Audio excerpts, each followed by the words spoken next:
ಇದೆಲ್ಲದರ ನಡುವೆ ಜಮೀರ್ ಅಹಮದ್ ಜೆಡಿಎಸ್ ಹೋಗ್ತಾರೆ ಅಂತ ಚರ್ಚೆ. ಥೋ ಅಲ್ಲ ಹೂವಾ ಸುದ್ದಿರಿ. ನಾನು ಇನ್ನೀಗ ಜೆಡಿಎಸ್ ಹೋಗ್ಲಿ, ಆ ಪಕ್ಷ ಬಿಟ್ಟು ಬಂದಿರೋದು. ಕಾಂಗ್ರೆಸ್ ಪಕ್ಷ ನನ್ಗೇನ್ ಕಡಿಮೆ ಮಾಡಿದೆ? ನಾನು ನಿರೀಕ್ಷೆನೂ ಇಟ್ಟಿಲ್ಲ. 2017 ಕಾಂಗ್ರೆಸ್ ಬಂದೆ ನಾನು. 2018 ಸಮ್ಮಿಶ್ರ ಸರ್ಕಾರ, ಅದನ್ನು ಸಮ್ಮಿಶ್ರ ಸರ್ಕಾರದಲ್ಲಿ ಕುಮಾರಸ್ವಾಮಿ ಮುಖ್ಯಮಂತ್ರಿ ಆಗಿದ್ರು. ಅದಲ್ಲಿ ನಾನು ಮಂತ್ರಿ ಮಾಡ್ತಾರೆ ಅಂತ ನಾನು ನಿರೀಕ್ಷೆನೂ ಇಟ್ಟಿಲ್ಲ, ಯಾರ್ದೋನು ಕೇಳಿಲ್ಲ. ಆ ಟೈಮಲ್ಲೇ ಪಕ್ಷ ನನಗೆ ಮಂತ್ರಿ ಮಾಡಿಬಿಟ್ಟು 5 ಪೋರ್ಟ್ಫೋಲಿಯೋ ಕೊಟ್ಟಿದ್ರು. ಎಷ್ಟು ಪೋರ್ಟ್ಫೋಲಿಯೋ? 5 ಪೋರ್ಟ್ಫೋಲಿಯೋ. ಇದೇ ಜನತಾದಳದಲ್ಲಿ ನಮ್ಮ ಮಂತ್ರಿ ಆಗಿದೆ. ಕುಮಾರಸ್ವಾಮಿ ಮುಖ್ಯಮಂತ್ರಿ ಇರುವಾಗ ನಾನು ಮಂತ್ರಿ ಆಗಿದೆ. ಯಾವ ಖಾತೆ ಕೊಟ್ಟಿದ್ದು ನನಗೆ? ವಫ್ ಹಜ್ ಕೊಟ್ಟಿದ್ರು. ಕಾಂಗ್ರೆಸ್ ಪಕ್ಷದಲ್ಲಿ ನಾನು ನಿರೀಕ್ಷೆ ಇಟ್ಟಿಲ್ಲ. 5 ಖಾತೆ ಕೊಟ್ಟಿದ್ದು ನನಗೆ. Food and civil supply, consumer affairs, minority, ಹಜ್, ವಫ್ ಕೊಟ್ಟಿದ್ರು. ತಿರ್ಗಾ 2023 ನನಗೆ 4 ಖಾತೆ ಕೊಟ್ಟಿದ್ದಾರೆ. ಏನು ಹೇಳಿ? ಏನು ಕಾಂಗ್ರೆಸ್ ಪಕ್ಷ ಕಡಿಮೆ ಮಾಡಿದೆ ನನಗೆ? ನನ್ನ ಜನತಾದಳ ಹೋಗಕ್ಕೆ ನಾನು ನಿರೀಕ್ಷೆನೇ ಇಟ್ಟಿಲ್ಲ.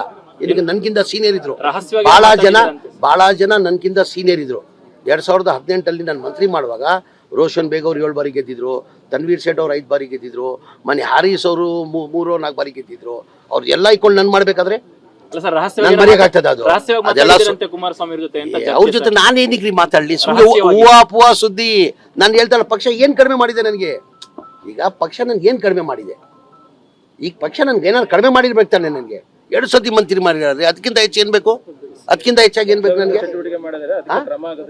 ಯಾರು ಮಾಡಿದ್ದಾರೆ? ಈಗ ಯಾರು ಏನಾಗಿದೆ ಯಾರಂತ ಹೇಳ್ಬೇಕು ತಾನೆ?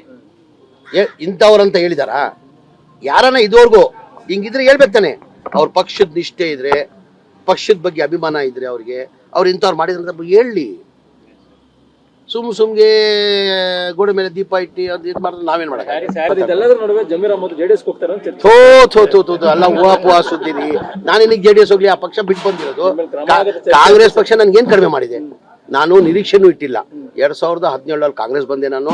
2018 ಸಮ್ಮಿಶ್ರ ಸರ್ಕಾರ, ಅದನ್ನು ಸಮ್ಮಿಶ್ರ ಸರ್ಕಾರದಲ್ಲಿ ಕುಮಾರಸ್ವಾಮಿ ಮುಖ್ಯಮಂತ್ರಿ ಆಗಿದ್ರು. ಅದಲ್ಲಿ ನಾನು ಮಂತ್ರಿ ಮಾಡ್ತಾರೆ ಅಂತ ನಾನು ನಿರೀಕ್ಷೆನೂ ಇಟ್ಟಿಲ್ಲ, ಯಾರ್ದೋನು ಕೇಳಿಲ್ಲ. ಆ ಟೈಮಲ್ಲೇ ಪಕ್ಷ ನನಗೆ ಮಂತ್ರಿ ಮಾಡಿಬಿಟ್ಟು 5 ಪೋರ್ಟ್ಫೋಲಿಯೋ ಕೊಟ್ಟಿದ್ರು. ಎಷ್ಟು ಪೋರ್ಟ್ಫೋಲಿಯೋ? 5 ಪೋರ್ಟ್ಫೋಲಿಯೋ. ಇದೇ ಜನತಾದಳದಲ್ಲಿ ನಮ್ಮ ಮಂತ್ರಿ ಆಗಿದೆ. ಕುಮಾರಸ್ವಾಮಿ ಮುಖ್ಯಮಂತ್ರಿ ಇರುವಾಗ ನಾನು ಮಂತ್ರಿ ಆಗಿದೆ. ಯಾವ ಖಾತೆ ಕೊಟ್ಟಿದ್ದು ನನಗೆ? ವಫ್ ಹಜ್ ಕೊಟ್ಟಿದ್ರು. ಕಾಂಗ್ರೆಸ್ ಪಕ್ಷದಲ್ಲಿ ನಾನು ನಿರೀಕ್ಷೆ ಇಟ್ಟಿಲ್ಲ. 5 ಖಾತೆ ಕೊಟ್ಟಿದ್ದು ನನಗೆ. Food and civil supply, consumer affairs, minority, ಹಜ್, ವಫ್ ಕೊಟ್ಟಿದ್ರು. ತಿರ್ಗಾ 2023 ನನಗೆ 4 ಖಾತೆ ಕೊಟ್ಟಿದ್ದಾರೆ. ಏನು ಹೇಳಿ? ಏನು ಕಾಂಗ್ರೆಸ್ ಪಕ್ಷ ಕಡಿಮೆ ಮಾಡಿದೆ ನನಗೆ? ನನ್ನ ಜನತಾದಳ ಹೋಗಕ್ಕೆ ನಾನು ನಿರೀಕ್ಷೆನೇ ಇಟ್ಟಿಲ್ಲ. ಇದಕ್ಕೆ ನನ್ಗಿಂತ ಸೀನಿಯರ್ ಇದ್ರು ಬಹಳ ಜನ ನನ್ಗಿಂತ ಸೀನಿಯರ್ ಇದ್ರು. 2018 ನಾನು ಮಂತ್ರಿ ಮಾಡುವಾಗ ರೋಷನ್ ಬೇಗ್ ಅವ್ರು 7 ಬಾರಿ ಗೆದ್ದಿದ್ರು, ತನ್ವೀರ್ ಸೇಠ್ ಅವ್ರು 5 ಬಾರಿ ಗೆದ್ದಿದ್ರು, ಮನೆ ಹಾರೀಸ್ ಅವರು 3-4 ಬಾರಿ ಗೆದ್ದಿದ್ರು. ಅವ್ರು ಎಲ್ಲ ಇಟ್ಕೊಂಡು ನನ್ ಮಾಡ್ಬೇಕಾದ್ರೆ ನನ್ ಬರೆಯಕ್ಕಾಗ್ತದ? ಅದು ಅದೆಲ್ಲ ಅವ್ರ ಜೊತೆ ನಾನೇನಿಕ್ರಿ ಮಾತಾಡ್ಲಿ? ಸುಮ್ಮನೆ ಹೂವಾ ಸುದ್ದಿ.